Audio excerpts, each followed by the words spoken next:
I feel like I always say I've gotten the best of the whole world, you know, from Jamaica to Miami to Dubai. Cannot complain at all. Really Yeah, you know, hyped up situations. I can't say this. Everyone is who they are. You know, I do feel that I am just like the viewer, finding out that some are more two-faced than others, but they are exactly who they are. Yeah, she said a lot of shit about the girl, but she called her trashy. I feel like that was the least. So for people to be in their feelings about me saying that you called the girl trashy, just own it. Like, yeah, I called you trashy, but I didn't like you back then, and we're good now. Moving on. And then there's who is online saying I'm like this, mantling her heritage and blah blah blah blah. She's Jamaican, and I never said you weren't Jamaican. I said that you are something different every week, which you are, and so I'm not taking it back because I meant it. Hey, Lesa Milan from the Real Housewives of Dubai, and you're tuned in to the Suave Sessions.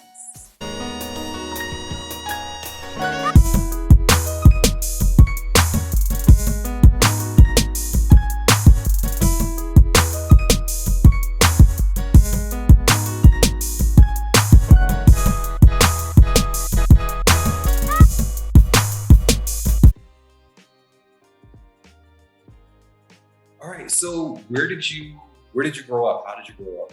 What was childhood like for you? So I was born in Kingston, Jamaica. I was raised by a single mom on that beautiful, vibrant island. I was raised by all women.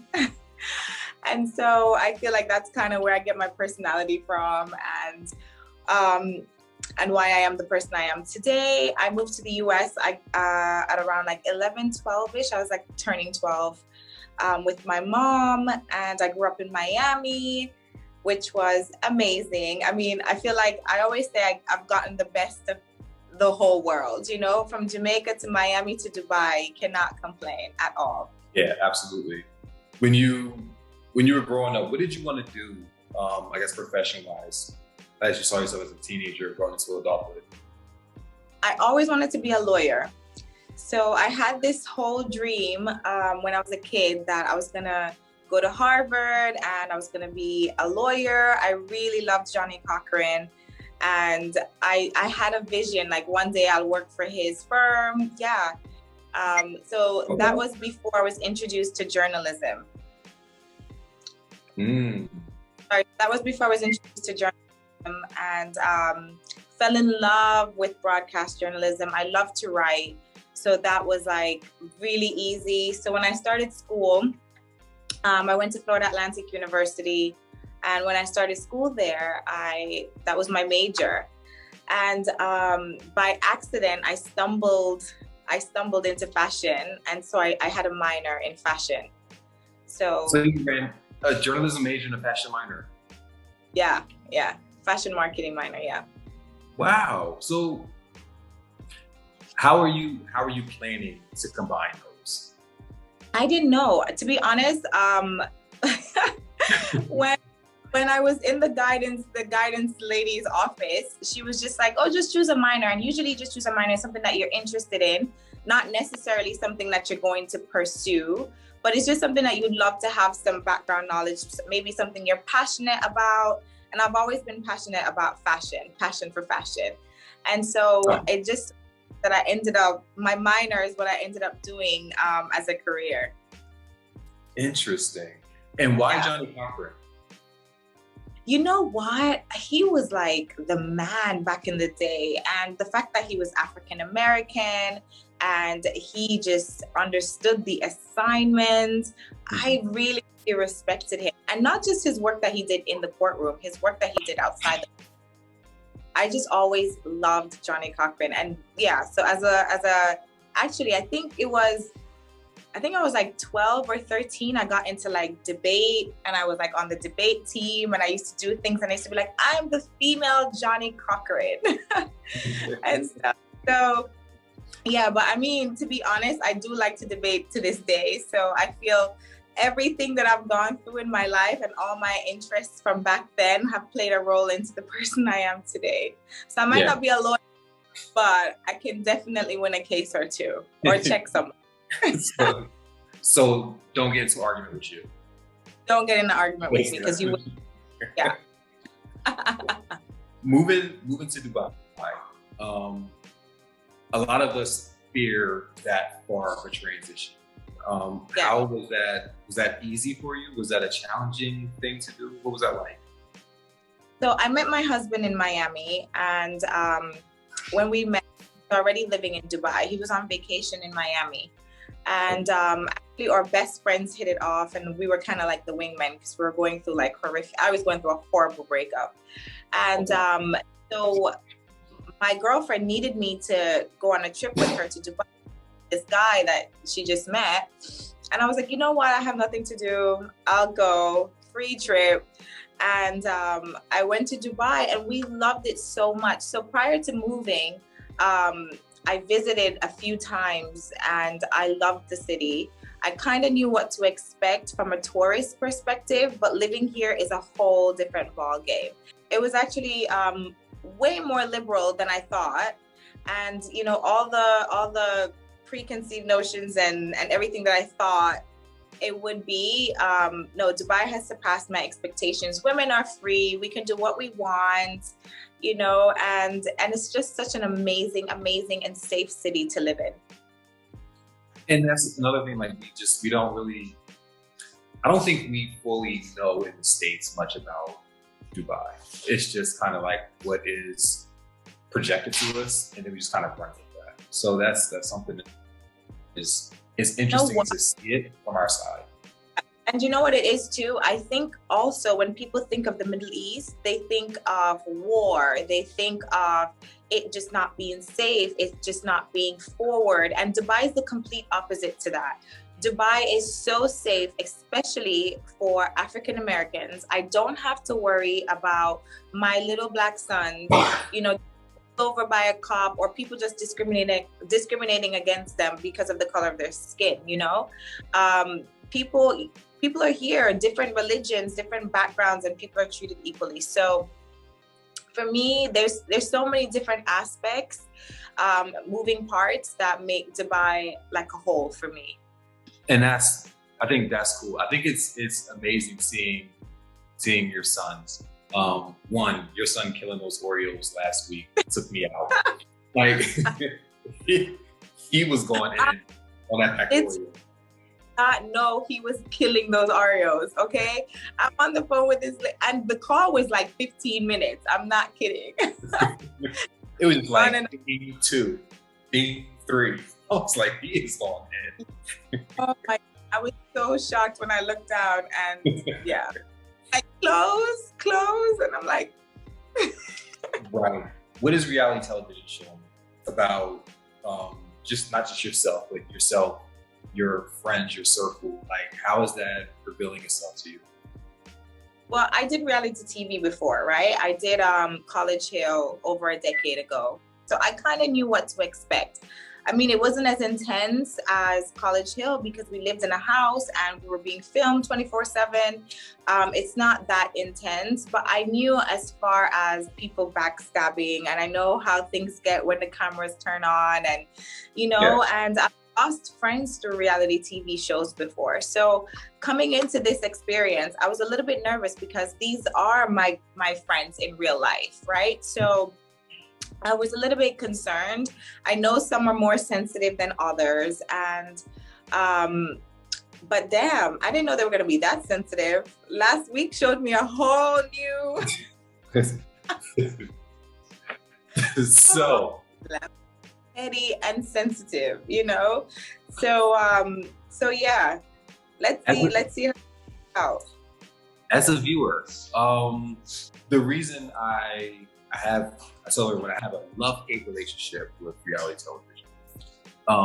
The reason why is that it's this place and you start thinking that you know people, but you really don't know them. And you're saying based off of these episodes whether I like you or not. And I hate doing that. And then it's like, I have to remind myself, I don't know him. I don't know her. Like, chill out. But it's challenging because ultimately that's the whole premise of reality TV, is to get people to root for someone. So yes. Are you finding like everyone being depicted as who they are? Everyone is who they are. You know, I do feel that I am just like the viewer, finding out that some are more two-faced than others, but they are exactly who they are, right? It's just that sometimes you don't see people, they don't show you their true colors when you're in front of them. But people sometimes can be completely different behind your back, right? So I feel I'm the type of girl, what you see is what you get. I'm not gonna say something and not mean it. I know what I'm saying. I'm fully aware of the things that are coming out of my mouth. No one's forcing me and telling me what to do. So if I say something, it's because one, it's my truth, or two, I feel like you need to get out on it, right? But I'm gonna do it to your face. I'm that girl. Yeah. I love it. I love it. Now you got a goat brought to your house by Chanel. I was like, who the hell brings a goat to someone's house? And I was like, she's Jamaican. They gonna cook this goat. But I was why? This is not a pet. This is dinner. Exactly. What happened to the goat? Did it get away, or do we know if it got away? The goat got away, as you saw in the last episode. The goat ran away. You're gonna have to just tune in to see if I curried him or we made him or her a pet. It's one or the other. It was Thanksgiving. It is a mess. Your kids. You said it's like the best place to raise your kids because you don't have to worry about them. You have 3 boys. I love that they have 3 different accents. I think that is absolutely adorable. Thank you. What is life like for them? Do they know anything outside of Dubai? I mean, like, yes. Are they outside of Dubai? They've only lived in Dubai. They were all 3 of them. I gave birth to my kids in Dubai, so they're born here. But we do travel a lot. They know Miami, they know Jamaica, they know the UK. You know, they know Africa because we travel to Africa quite often. For such small kids, they're very worldly and quite international. But so they know life outside of Dubai, but they do live a very privileged bubble life here, which on the flip side is my only worry, right? Because I worry that they'll probably go somewhere else and expect it to be this safe sanctuary, or people take advantage of them, you know, because they don't have that extra part that you and I might have, because we grew up in a place where you sometimes have to be on guard because you just never know, you know. So I do from that perspective, because it is it's like a cocoon, you know. It is a very safe, cozy cocoon. And as much as I try to teach them, you know, about different cultures, I think they would have to experience living somewhere else to really understand that the world is not peaches and cream. Nope, absolutely. I absolutely agree. How long have you cooked? Because you made that dinner, and that dinner, like, I was a little upset because I can't find it in Atlanta.